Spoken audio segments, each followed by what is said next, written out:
மகா சிவராத்திரியில் கலந்து கொண்ட மக்கள் சொல்வது என்ன? இது ஒரு ரிலீஜன் சார்ந்த மாதிரி எல்லாம் இல்ல. கிறிஸ்டியன், முஸ்லீம் எல்லாருமே கலந்துதான் இங்க வந்திருக்காங்க.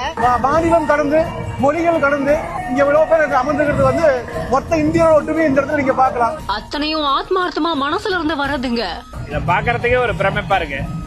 நிறைய கோயில் குளம்னா முதியோர்கள் தான் பாப்போம், வயசானவங்கள தான் பாப்போம். இளைஞர்களுக்குள்ள இவ்வளவு பக்திய பார்த்து மெய்மறந்து போய் நிக்கிற மக்கள் அவ்வளவும் ஆதியோகி மேல கொண்டிருக்கிற அந்த பக்தி மட்டும் காரணம் இல்ல.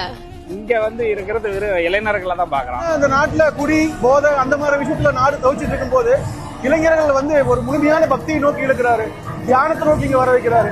அவருடைய அவ்வளோ இன்வால்மெண்ட், அவ்வளோ எஃபோர்ட்டை போட்டு அவரு பண்றது, இவ்வளவு பேரை ஒன்னா சேர்க்கறது, அவர் இல்லைன்னா ஒண்ணுமே சாத்தியம் இல்ல. உண்மையாலுமே இந்த வயசுலயும் கூட அவரோட எனர்ஜி லெவல் பார்க்கும்போது பாத்தீங்கன்னா 3 மணி இன்னும் மனுஷன் சங்காம ஆடிக்கிட்டு இருக்காரு.